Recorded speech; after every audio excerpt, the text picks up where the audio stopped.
ሰላም ናችሁ? እንዴት ናችሁ? አብርሃም ነኝ ስነ ምህዳር ባለሙያው።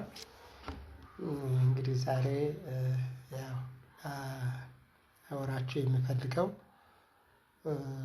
ያው ባለፈው የተለያዩ እንትኖችን አስተላልፋለሁ። እንግዲህ የማስተላልፋቸው ዋናው ኮንቴንት ምንድነው?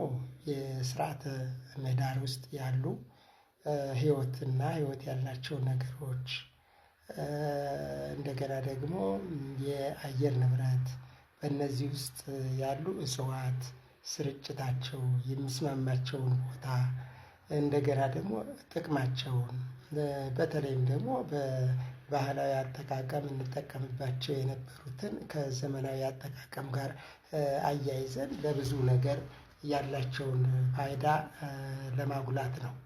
ይሄ ደግሞ ሲሆን ደግሞ ያው መረጃ ያስፈልጋል እና ስለዚህ የብዝሃ ህይወት ሀብቶች ምን እንደሚመስሉ ያላቸውን ነገር በሙሉ አውጥተን በመረጃ ስናስቀምጥ ይህንን ለመድኃኒትነት፣ ለተለያየ አገልግሎት ለሚጠቀሙ ሰዎች፣ ለመድኃኒት ቀማሚዎች እንዲሁም ለሕክምና ሰዎች አስተዋጽኦ ስላላቸው ነው እንጂ እኔ የሕክምና ሰው ሆኜ አይደለም።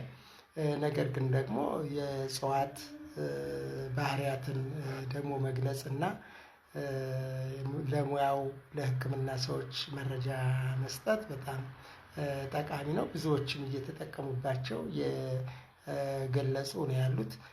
ነገር ግን አንዳንድ ጊዜ የዘመናዊና ባህላዊ ሕክምናን ማጣጣም አስፈላጊ መሆኑን መረዳት ያስፈልጋል። ለምንድን ነው ይሄ የሚያስፈልገው? ዘመናዊ ሕክምና መነሻው ያው ከልምድ ነው። ዝም ብሎ የተማረ ሰው ሁሉ የተማረውን በተግባር አያውልም። ነገር ግን በተግባር ሲያውሉ ከነበሩ ሰዎች ጋር ተነስቶ ግን ውጤታማ የሆነ የተግባር ስራዎችን መስራት ይችላል። ስለዚህ በዚህ ነው እኔ የማቀርበው። እንደገና ደግሞ አብዛኛዎቹ የማቀርባቸው ከገጠመኞቼ ጋር የተያያዙ ናቸው። ገጠመኝ ደግሞ ወሳኝ ነው።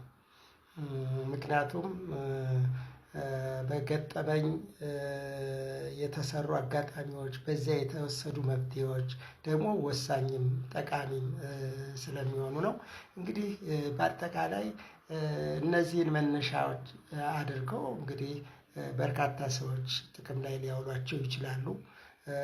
እኛም ደግሞ በአንዳንድ ስራዎች አስፈላጊውን ውጤታማ የሆነ ስራ መስራት እንድንችል ስለሚጠቅመን ነው።